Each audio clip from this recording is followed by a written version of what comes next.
안녕하세요. 이은미 인사드립니다. 1월을 영어로 January라고 하는데요. 이것은 로마 신화에 나오는 야누스에서 따온 말입니다. 야누스는 문을 지키는 신이라는 별명이 붙어 있는데요. 어떻습니까? 야누스의 얼굴, 두 얼굴 이런 표현 많이 하잖아요. 야누스 신은 얼굴 두 개가 있습니다. 한 얼굴로는 과거를 지켜보고 있고요. 다른 얼굴로는 미래를 내다봅니다. 1월은 과거를 다시 한번 살피고 앞으로 전개될 미래를 내다보는 달이다라고 해서 야누스 곧 January라고 지은 것이라고 하네요. 이제 우리는 야누스의 달 1월을 맞아서 지난 한 해를 돌아보며 앞으로 전개될 새로운 한 해를 희망을 가지고 전망해야 할 것입니다. 지난 해의 나날이 어떠셨어요? 몹시 얼룩지셨나요? 그럴지라도요. 지나간 날에 어떤 실패가 있었고 받은 상처가 아무리 깊다 할지라도 이제는 다 털어버리세요. 그리고 새로운 출발을 할 때입니다. 어느 목사님께서 쓴 글을 봤어요. 새 출발을 위해서 나는 감히 5개의 빛을 제시하련다. 이렇게 시작이 되는데 그것은 고상한 목표, 욕심으로부터의 해방, 핑계의 버릇 추방, 멀리 내다볼 수 있는 안경, 남과 비교하지 않는 습성이다. 일단 목표는 높고 고상해야 한다. 인생의 목표 자체가 낮고 너무 물질적이어서는 안 된다. 그리고 과욕은 실패의 늪이다. 욕심이 잉태하면 죄를 낳고 죄가 장성하면 사망을 낳는다. 야고보서 1장 15절 말씀이다. 또한 언제나 문제가 되는 것은 핑계의 버릇이다. 다른 일을 방패막이로 삼아 자기는 빠져나오려 하는 것이 핑계이다. 핑계는 버릇이 된다. 한 번 핑계하면 두 번째 핑계는 더 쉽게 나온다. 핑계는 살아가는 방편이 아니라 나를 무너지게 하는 아주 나쁜 습관임을 자각해야 한다. 네 번째, 빛은 멀리 내다볼 수 있는 안경이다. 실패의 원인은 근시 아님을 잊어서는 안 된다. 멀리 보며 전체를 보고 판단하여야 한다. 눈앞의 일만 보면 반드시 실패한다. 그리고 마지막은 남과 비교하는 악습이다. 나는 나다. 줏대가 있어야 한다. 네, 여러분은 새해 새 출발을 위해서 어떠한 결심을 하셨나요? 벌써 1월 중순에 들어왔지만 앞으로 1월 한 달간은 여러분과 새해 결심에 대해서 나눠보는 것도 좋을 것 같습니다.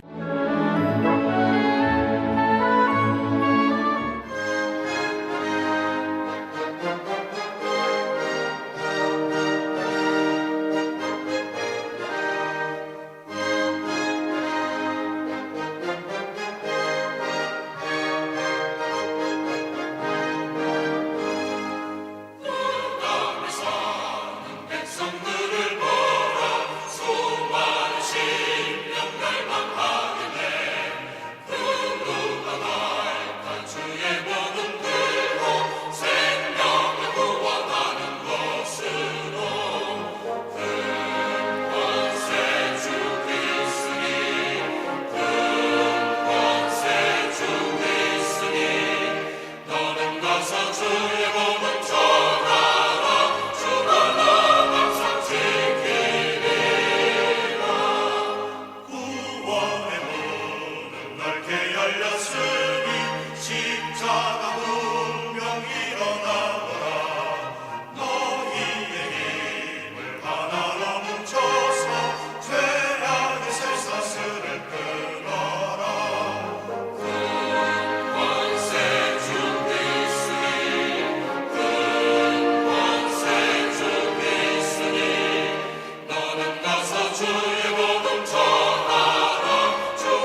기적을 사러 왔어요.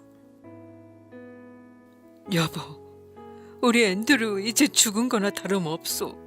수술비가 이 작은 집을 팔아도 모자라니 이를 어쩌면 좋을까? 아, 오직 기적만이 앤드류를 살릴 수 있을 것 같소. 부모의 대화를 엿듣던 어린 여자아이는 자기가 끔찍이도 사랑하는 남동생을 기적만이 살릴 수 있다는 아빠의 말을 되새기면서 자기 방으로 들어갔습니다. 그리고 깊숙한 곳에 숨겨놓은 유리병 하나를 꺼냈어요. 그 유리병에 있는 동전을 방바닥에 다 쏟아놓고 여자아이는 세고 또 세었습니다. 그러더니 동전을 유리병에 다시 담은 후에 옷깃 속에 유리병을 감추고 살짝 집을 빠져나왔습니다. 6블럭쯤 걷자 자그마한 약국이 나타났어요. 그 아이는 조제실랍 유리문에 서서 약사가 자기를 쳐다보기를 기다렸습니다. 그러나 약사는 누군가와 대화를 하느라고 바빠서 그 여자아이를 쳐다보지도 않는 거였습니다. 할 수 없이 그 아이는 동전 한 잎을 유리병에서 꺼내 유리창을 두들겼습니다. 낮은 유리창 너머로 목을 내민 약사는 귀찮다는 어조로 대꾸했습니다. 넌 뭘 원하니? 나는 지금 오랜만에 만난 내 형님과 얘기를 하고 있는 거야. 제 동생이 많이 아파요. 전 기적을 사러 왔어요. 뭐라고? 약사가 다시 물었습니다. 제 어린 남동생의 이름은 앤드류인데요. 머리 안에서 뭔가 나쁜 것이 자라고 있대요. 아빠가 그러시는데요. 기적만이 제 동생을 살릴 수가 있대요. 그런데 그 기적은 얼만가요? 우리 가게에서는 기적을 팔지 않는단다. 안 됐다만 나는 너를 도울 수가 없겠구나. 약사는 약간 부드러워진 목소리로 대답을 했습니다. 아저씨, 전 기적 값을 갖고 왔어요. 만일 모자라면 더 가져올게요. 기적의 값이 얼마예요? 그 여자아이는 계속해서 물었습니다.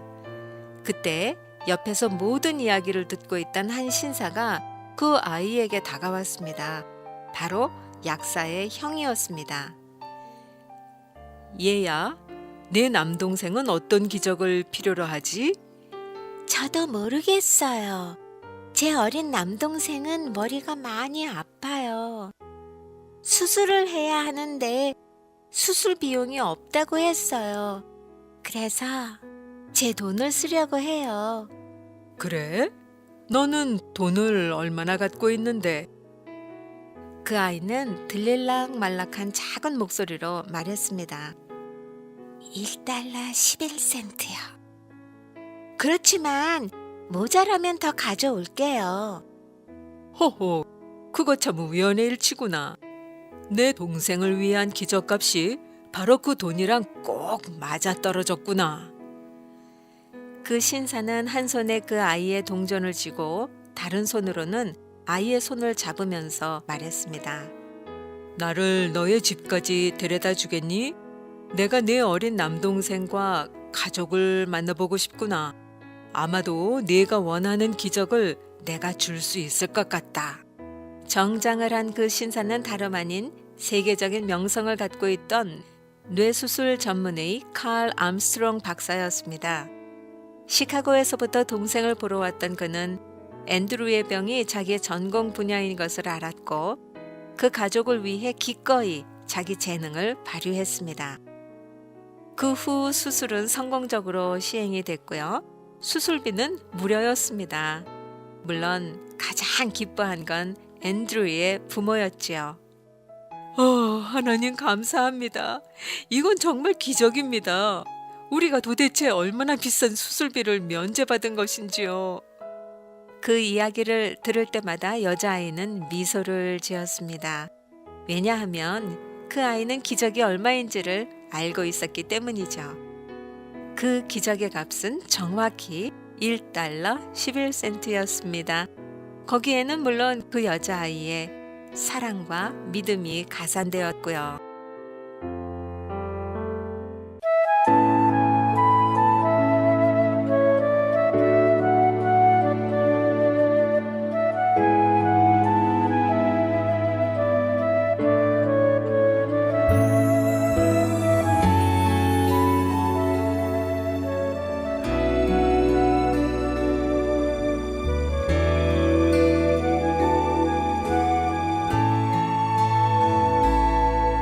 나의 안에 거하라 나는 내 하나님이니 모든 환난 가운데 너를 지키는 자라 두려워하지 말라 내가 널 도와주리니 놀라지 말라 내 손 잡아주리라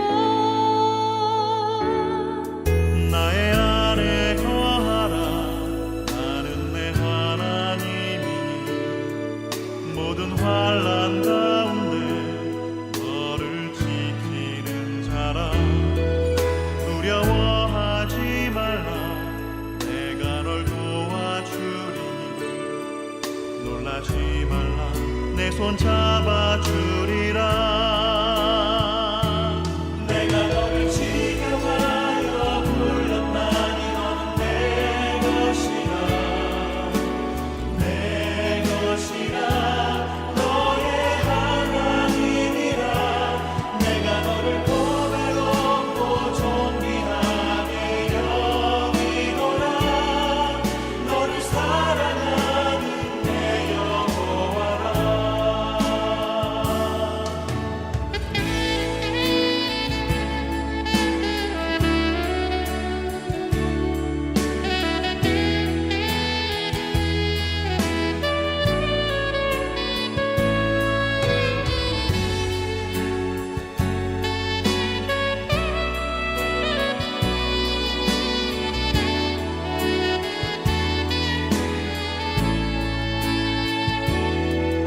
나의 안에 거하라 나는 내 하나님이니 모든 환난 가운데 너를 지키는 자라 두려워하지 말라 내가 널 도와주리니 놀라지 말라 내 손 잡아주리라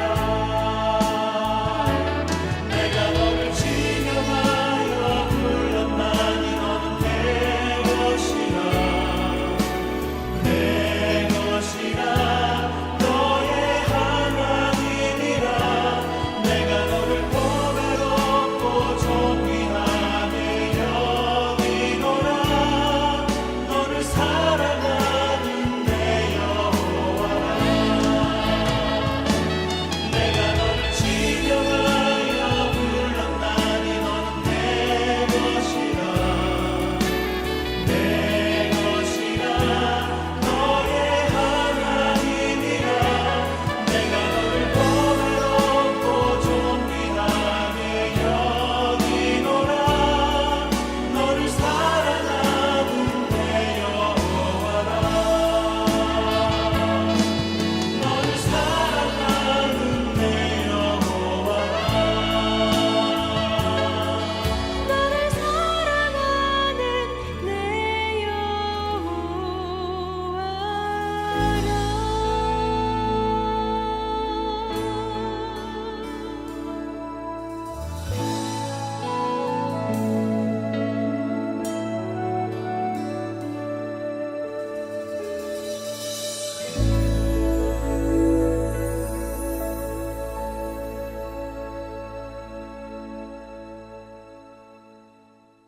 지금 소개해드릴 이야기는 조금 긴 듯하지만 우리 아이들의 마음을 이해하기에 아주 도움이 되는 간증이라 생각하고 준비했습니다.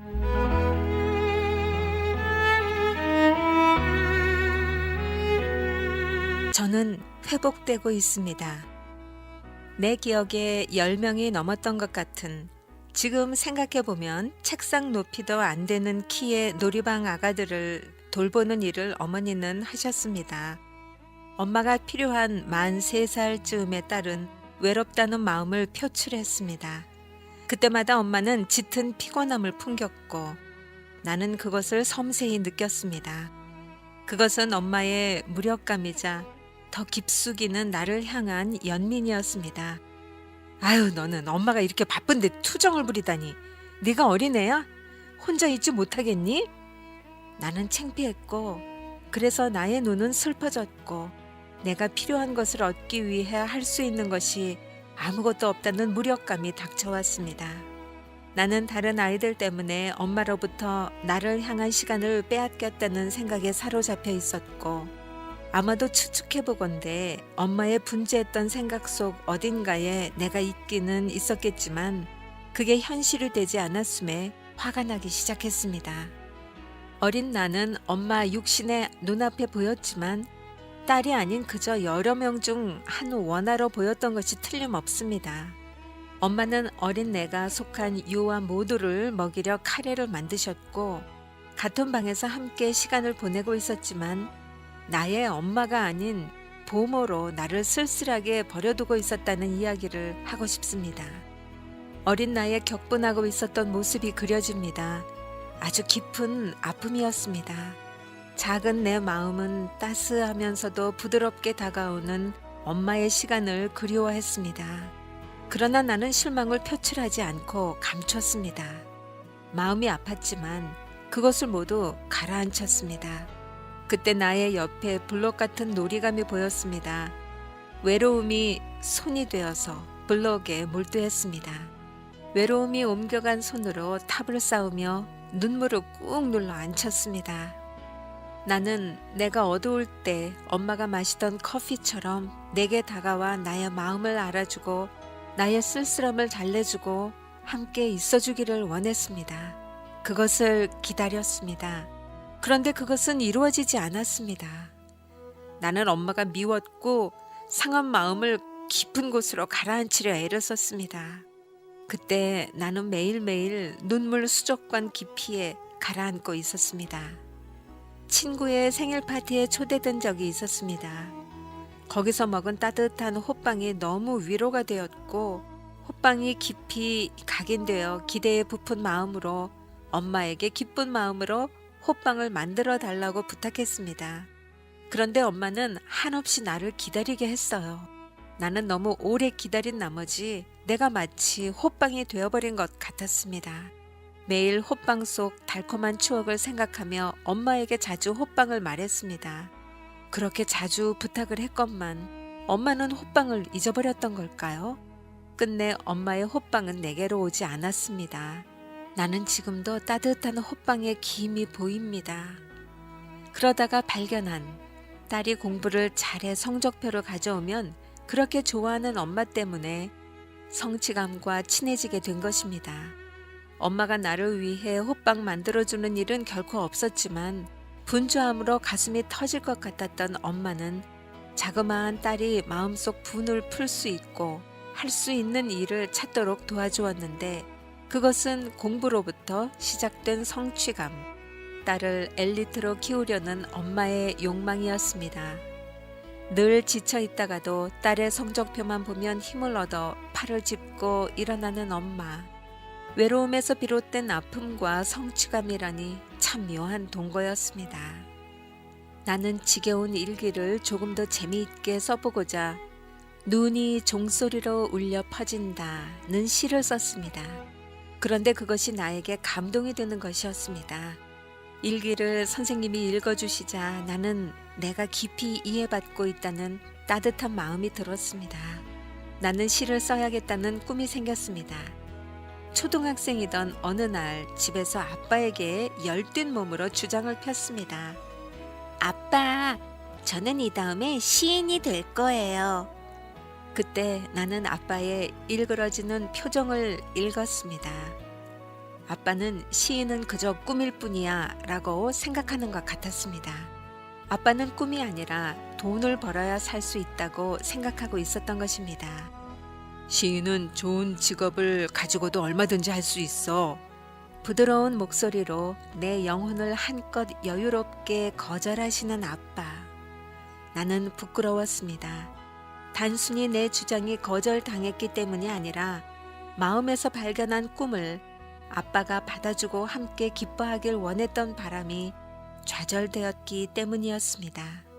소란스럽던 놀이방, 나의 애원 같은 건 소음에 묻혀 어머니 귀에 들리지 않았던 기억, 딸의 말을 들어줄 여유가 너무나 없었던 어머니. 그 와중에 나는 내가 드디어 발견한 꿈을 기쁜 영혼으로 말씀드릴 때 아빠가 함께 기뻐하시길 원했습니다. 그래서 소중한 관계를 맺고 싶었습니다. 그러나 그것이 좌절되었을 때 나는 너무나 슬프고 낙담한 나머지 그러나 그 마음을 감추고 책 읽기를 했습니다. 그것은 도피였습니다. 시인이 되고 싶다는 것은 육체의 바람이 아니라 내 영혼의 바람이었기 때문에 아빠에게 영혼을 거절당한 슬픔이 몰려왔던 것입니다. 나는 서로를 부끄럽지 않게 해야 소중한 관계가 이루어진다는 걸 알고 있는 아이였습니다. 시인이 되겠다는 딸을 격려하고 안아주는 아빠. 아빠와 나 사이에 그런 그림이 그려지길 바랬건만 나의 꿈은 산산이 깨졌고 나의 마음엔 울음비가 내렸습니다. 거절감에 상심한 나는 얼른 슬픔의 벽돌과 낙담의 벽돌을 쌓고 대신 책을 집어들었습니다. 나는 애써 부끄러움을 참고 있었고 도망치고 있었습니다. 나의 꿈은 저 먼 곳으로 숨어버리고 말았습니다. 중학생이 되자 정규 시험이 있었습니다. 아빠는 나를 밤 10시가 넘을 때까지 수업을 듣는 종합학원에 보내셨고 나는 그런 환경에서 열심을 다했습니다. 첫 중간고사에서 반 1등이라는 결과가 나오자 나 스스로 성적에 욕심을 내기 시작했습니다. 자긍심이 높아졌습니다. 그렇다고 딱히 목표가 있는 것은 아니었습니다. 그저 좋은 성적, 높은 전교 순위를 받는 것이 나에게 기쁨이었습니다. 내 성적을 보며 부모님은 기대를 키워가셨던 것 같습니다. 중학교 2학년 때 강남 학군으로 이사를 가기로 결심하신 것입니다. 부모님은 내 미래에 대한 설계까지 하고 계셨는데 엘리트가 되어서 증권 애널리스트가 되면 어떨까? 그 후부터 내게는 아빠의 그 꿈이 그림자처럼 드리우기 시작했습니다. 엄마도 나로 인해 만족해했습니다. 그러나 더 안 좋은 것은 쟨 혼자 놔둬도 알아서 공부 잘하는 애야 라며 무심해진 것입니다. 그리고 중학교 3학년 미국 교환학생 유학을 아빠가 알아보게 됩니다. 당시 나는 친구 관계에 문제를 가지고 있었었는데 그로부터 도피하고 싶어 아빠 말씀에 순응했고 드디어 고등학교에 입학한 뒤 미국에 가게 되었습니다. 미국인 가정에서 홈스테이를 하면서 정말 많은 경험을 했고 자유롭게 생각하는 연습도 할 수 있게 되었습니다. 나만의 사고, 나만의 꿈이 생기고 있었습니다. 여전히 모든 일에 냉소적이었지만 적극적인 아이로 변해갔습니다. 물질과 교육을 제공해준 현지 호스트 가족의 은혜가 컸습니다. 그런데 그즈음 슬슬 엄마 아빠는 한국 사람은 한국에서 살아야 한다. 네가 많이 그립다.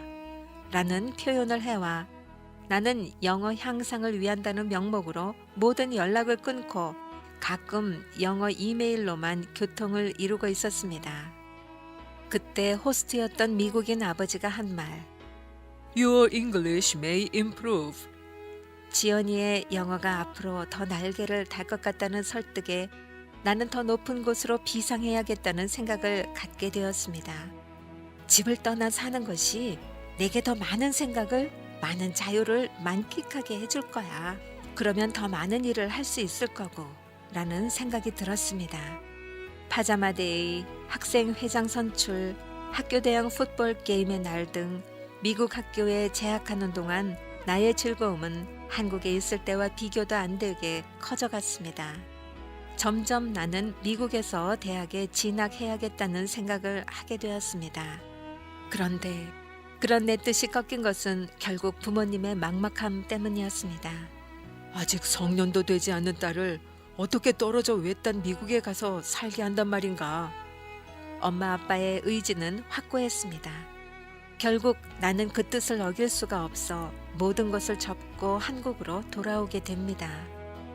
나는 내가 지피고 있던 꿈이 부모님 때문에 낙담된다는 것이 서럽고 억울해서 오기가 붙었습니다. 만약 미국에 사는 것이 허락되지 않는다면, 그렇지 않다면 한국에서 갈 수 있는 최고의 대학을 갈 거야. 우습게도 서울대 법대 진학에 대한 결심의 핵심은 서러움이었습니다. 내 뜻을 존중해주지 않는 것에 대한 오기에서 우러나오는 서러움이었습니다. 결국 나는 오기로 인한 공부 쪽으로 도피하게 된 것입니다. 사람들은 공부만 잘하면 인격도 훌륭할 거라고 생각하지만 나처럼 도피성으로 택한 공부라면 절대 그렇지 않다는 걸 말해주고 싶습니다. 당시 내 주변에는 거짓말처럼 뛰어난 수업을 해주는 선생님들과 경쟁자들인 친구와 굳은 심지가 있었습니다. 강남의 아파트 단지에서 학교를 다니고 저녁에는 고급 사립학원을 다니면서 죽어라 공부한 결과 그렇게 원하던 서울대 법대에 합격하게 된 것입니다. 한국에 돌아왔을 때 나는 갈색과 노란색으로 머리 염색을 하고 있었습니다. 그때는 여름 방학이어서 노량진 단과학원에 한국 과정을 맞추기 위해 다녔습니다. 뜨겁던 여름 어느 날 미국 공립고등학교에 진학하기 위해 자퇴를 했던 고등학교로 재입학을 해야 했기에 엄마를 따라 학교로 갔습니다. 그때 머리를 검정색으로 바꾸지 못했던 건 어떻게 해야 할지 모르겠다는 혼란스러움과 미국에서 익힌 자유로움, 무엇보다 있는 그대로 받아들여지고 싶어서 부푼 마음으로 귀걸이까지 하고 학교로 향했습니다. 학생들의 입학을 담당하고 계셨던 교감 선생님은 화가 나셨습니다. 이 학교를 무시하는 것인가? 하면서 대뜸 내게 이 학교에 안 들어오고 싶은 것이냐? 물었습니다. 엄마와 선생님 사이에서는 긴장이 흘렀습니다. 그러자 교감 선생님이 엄마에게 된통 꾸지람을 주는 것이 아니겠습니까? 나는 엄마의 잘못이 아닌데 엄마를 꾸짖으시는 그분 앞에 당황해 어찌할 바를 몰랐습니다. 검정머리 아닌 게 귀걸이를 한 게 무슨 큰 잘못이라고 우리를 앞에 세워두고 떨게 하는지 이해가 되지 않았고 딸 문제로 대놓고 엄마를 면목없게 만드는 것에 머리가 아프고 모욕감까지 느꼈습니다. 오고 싶지 않으면 다른 데도 있잖아. 여기만 학교인가? 나는 얼른 귀걸이를 뺐지만 몹시 수치스러웠습니다. 결국 나는 학교 학생으로 등록은 됐지만 그 뒤로도 분노는 쉽게 가라앉지 않았습니다. 나는 교감 선생님에게 당신이 나를 못 알아봤어 라고 노려보고 싶었습니다.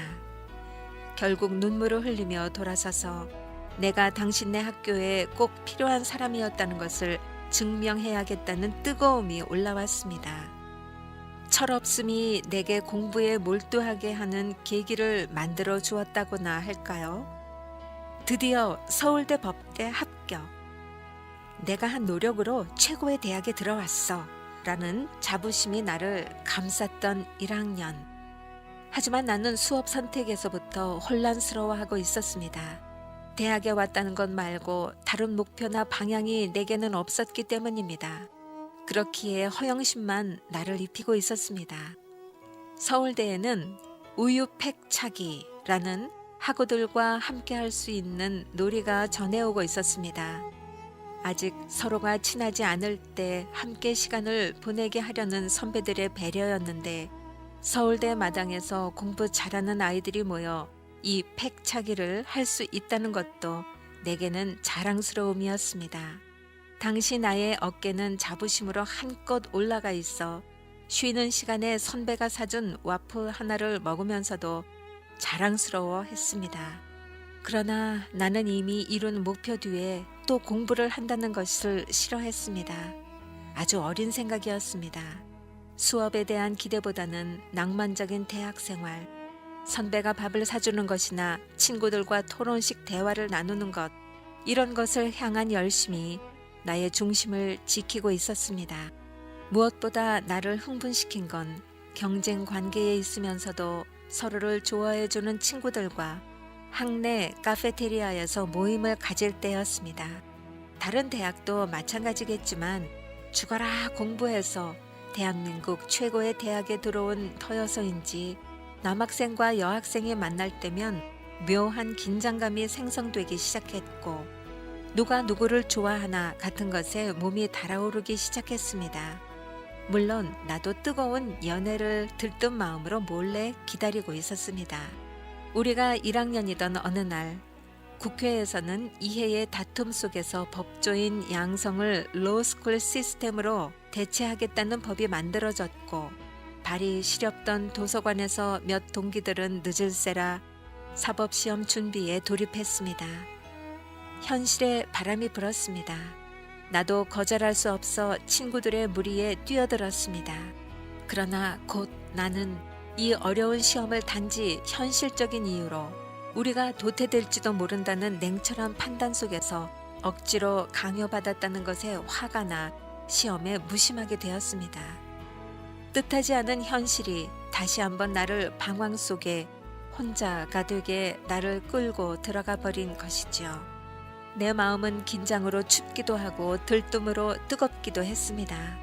몸은 딱딱하게 얼어버릴 지경이었지만 나의 눈은 대화에 맞춰져 있었고 내 두 손은 상대방을 잡아야 하나 말아야 하나와 같은 것에 신경 쓰고 있었으며 나의 마음은 그의 유머와 섞인 얘기에 귀를 기울이기 시작했습니다. 11월의 선유도 공원에서 나는 우리 관계가 남자친구, 여자친구에서 사랑하는 애인 관계로 발전할 것에 희망을 걸고 있었습니다. 남자친구를 사귄다는 것은 지금껏 경험한 그 무엇보다 아슬아슬하고 좋았습니다. 대학에 들어와 가장 하고 싶었던 남자친구 사귀기. 그와 함께 있으면 시간 가는 줄 몰랐던 추억의 그림자.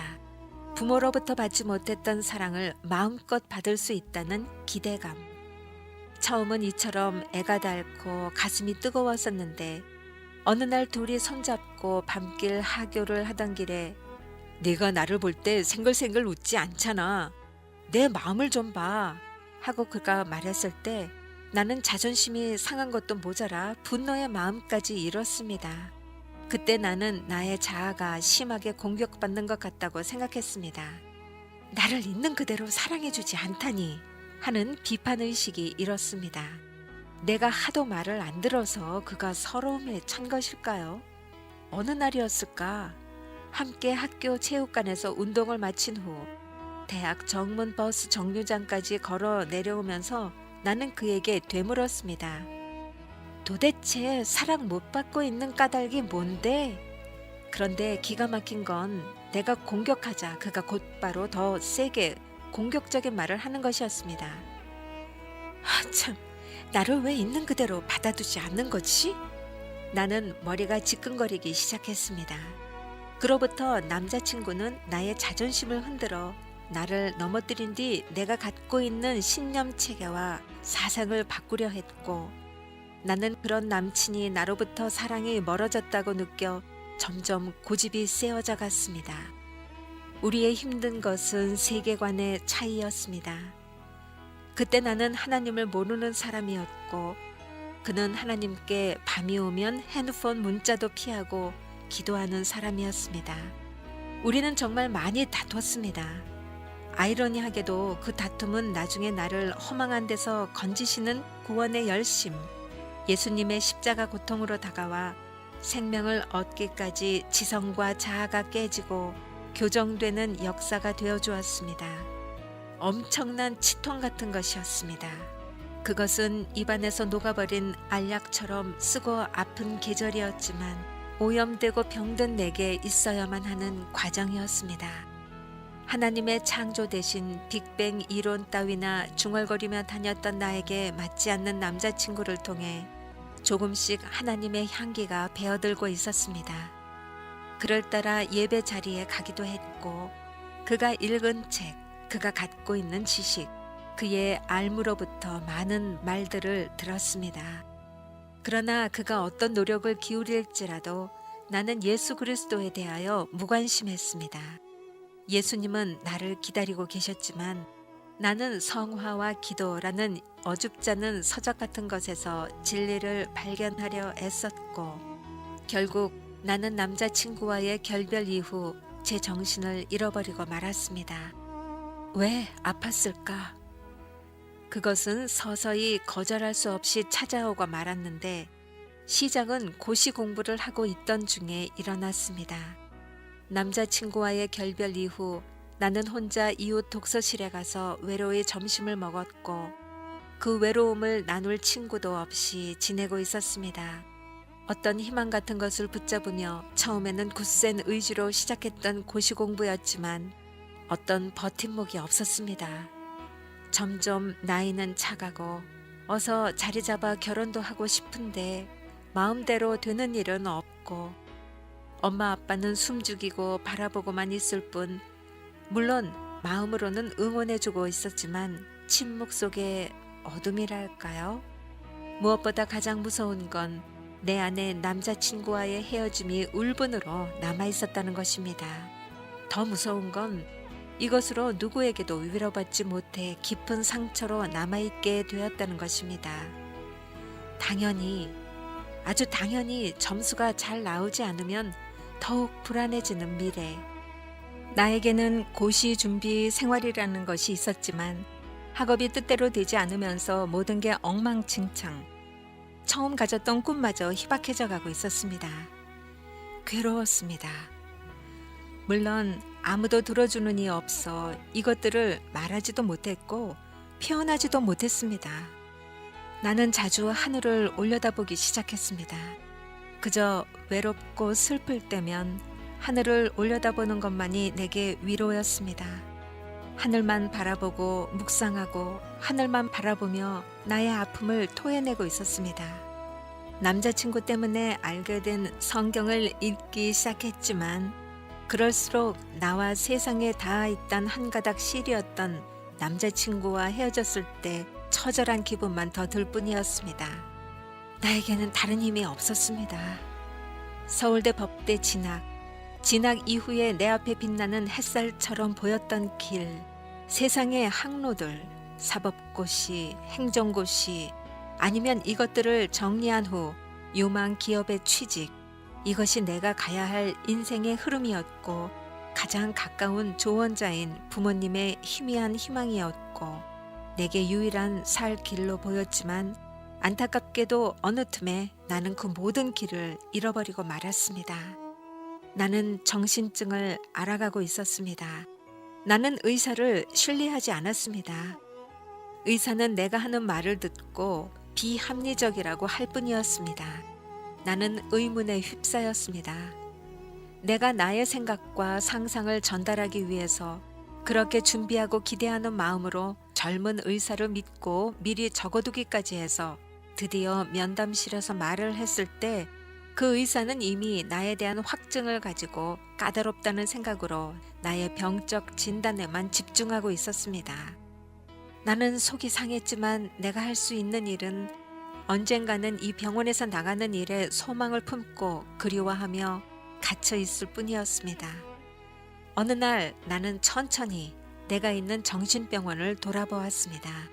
아픈 사람들, 미쳤다고 말하는 사람들, 의사는 그들이 너무나 아프다고 격리시키기로 작정했지만 그 사람들은 갇혀서 괴로워하고 있었고 치료라는 이름은 의사에게나 환자에게나 아픔만 가중시키고 있었습니다. 하루는 엄마 아빠가 찾아오셨습니다. 엄마는 너무나 아픈 마음이었지만 내 앞에서는 그것을 밝히지 않으면서 웃고 있었습니다. 나는 나를 찾아오는 가족만이 외부와 이어질 수 있는 나를 인정하게 하는 기댈 곳이었기 때문에 엄마 아빠가 찾아와 주길 기다렸는데 드디어 그날이 온 것이었습니다. 지금 내 눈에 그려지는 것은 한 폐쇄 정신병동의 샤워방입니다. 엄마는 울지 않으셨습니다. 대신 나와 함께 폐쇄 병동 샤워방에서 옷을 벗고 몸을 닦았습니다. 간호사들은 누구는 이상함으로 누구는 안타까움으로 보았지만 나는 엄마에게 더욱 의지했고 사랑을 느낄 수 있었습니다. 그것은 뜨거움이었습니다. 엄마의 눈물이었으며 엄마를 향한 나의 울부짖음이었습니다. 이게 내 정신병동에서 피어오른 향기입니다. 나는 이때부터 하나님의 사랑이 우리 가운데 피어오르기 시작되었음을 믿습니다. 그리고 그 사랑 안에서 우리가 엄마와 딸이라는 정신적 유대 관계를, 가슴의 동화를, 상대를 향한 깊은 연민을, 사랑의 고백을. 나는 조현병 진단을 받은 뒤 퇴원했습니다. 병원 밖으로 나오자 너무나 좋은 바람이 불었습니다. 바람이 좋았다기보다 내가 바람을 너무나 그리워했기 때문에 바람은 나에게 감동이었습니다.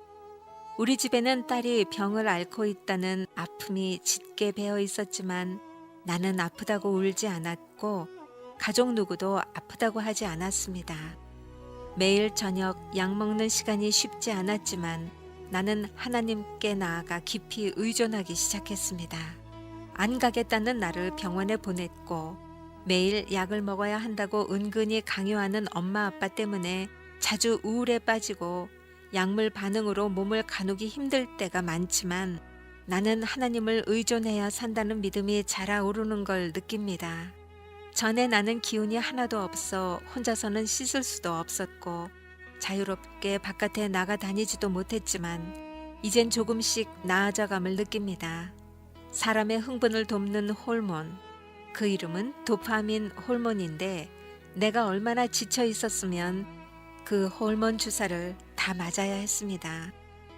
집으로 돌아온 뒤 엄마는 나를 치료하기 위해 성정을 다했습니다. 어떻게 하면 나를 치료할까? 동생도 제쳐두고 계절이 바뀌어도 엄마는 하나밖에 없는 딸인 나 지연을 생각하고 돌보아 주셨습니다. 이성적이라기보다 생명과 사랑의 의지였습니다. 어느새 나는 보다 근원적인 치료가 되고 있었습니다. 나는 노래합니다. 나의 서글픈, 채워지지 않았던 사랑의 결핍이 채워지고 있었다고 말입니다. 그것입니다. 나는 생을 살아가는 것 같은 채워짐이 차오르고 있었습니다. 나는 아프면서도 회복되고 있었습니다. 나는 회복되어 가고 있습니다. 힘든 시기를 잊어버렸습니다. 사실 많이 힘들었습니다. 지금도 그때로 돌아간다면 겁이 나지만 이 힘든 시기를 통과해 오면서 나와 같이 힘든 사람들을 보게 되었습니다. 그리고 보석 같은 사람들이 제 삶에 들어오기 시작했습니다. 대가 없이 상냥함을 베푼 사람, 위대한 축복을 해주시는 목사님, 늘 편하게 대해주는 언니, 나를 예수 영접으로 진지하게 이끌어준 사람. 나는 주님으로부터 최고의 선물을 받았습니다. 그것은 지성소에 들어가 직면할 때 주어지는 놀라운 평안이었습니다. 하나님을 만나지 못했다면 어떻게 되었을까요? 묶여있던 나의 영혼이 풀리기 시작했습니다. 과업에 묶여있던 나를 푸셨습니다. 나는 지적 지체를 가지고 나와 외모로는 성인이지만 언어나 표현이나 지적 수준은 어린아이와 같은 아이들 5명을 방문해서 함께 시간을 보내려는 결심을 하게 됐고 그들 마음과 어머니들의 영혼을 위로할 수 있는 사람이 되어 감사하고 있습니다.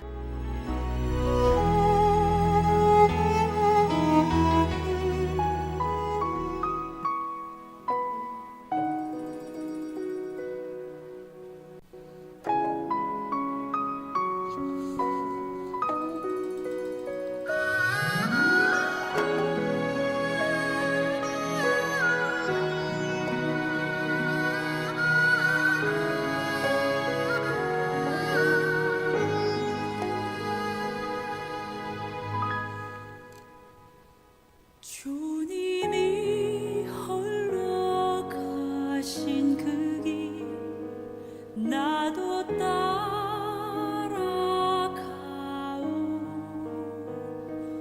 모든 물과 피를 흘리신 그 길을 나도 가오 험한 산도 나는 괜찮소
오늘 마지막 순서로 주면 선교회 대표이신 김정한 선교사님의 오늘 하루는 전해드리면서 마치겠습니다. 오늘 하루는 또다시 주님이 저에게 특별 은총으로 주신 기회입니다. 만약 내가 내일 이제 그만 수고하고 내게로 오라고 아버지 하나님으로부터 천국 입성 초대를 받으면 오늘 하루는 이 땅에 사는 마지막 기회입니다. 오늘 하루는 선교사에게는 선교할 수 있는 마지막 기회입니다. 목회자에게는 목회할 수 있는 마지막 기회입니다. 사업가에게는 사업할 수 있는 마지막 기회입니다. 선생님에게는 제자들을 가르칠 수 있는 마지막 기회입니다. 의사에게는 환자를 치료할 수 있는 마지막 기회입니다. 요리사에게는 요리할 수 있는 마지막 기회입니다. 농부에게는 농사할 수 있는 마지막 기회입니다. 부부에게는 사랑할 수 있는 마지막 기회입니다. 부모에게는 자녀와 함께 할 수 있는 마지막 기회입니다. 방송 선교사에게는 방송 선교할 수 있는 마지막 기회입니다. 황금기 선교사에게는 은퇴 후에 그동안 살아보지 못한 인생 최고의 황금 선교할 수 있는 마지막 기회입니다. 그래서 오늘 하루를 최선을 다해 살아야 합니다. 오늘 나의 환경이, 입장이, 건강이, 재정이 문제가 무엇이든지 오늘이란 기회를 하나님 아버지로부터 받은 우리는 감사할 수밖에 없습니다. 혹시 새해를 출발하면서 불평이 있으세요? 눈을 여시고 보시면 불평스러운 상황과 환경이, 일들이 곧 오늘의 감사 조건이라고 다시 보시기 바랍니다. 오늘이란 기회에 나를 드릴 수 있는 것이 무엇인가 다시 보시기 바랍니다. 불평으로 하루 살기보다는 오늘 새로운 기회를 받은 감사가 세상의 모든 은행들에 있는 돈보다, 세상의 모든 권세보다 훨씬 크다는 것을 아십시오. 오늘 하루는 기회입니다. 나를 어떻게 오늘 주어진 기회에 따라 아버지 하나님께 감사로 드리시겠습니까? 이은미였습니다. 다음 시간까지 안녕히 계십시오.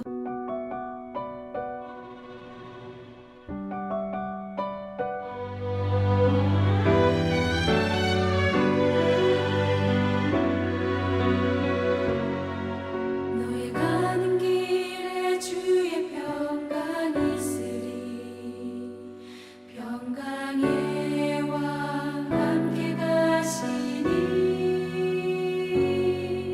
너의 걸음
주의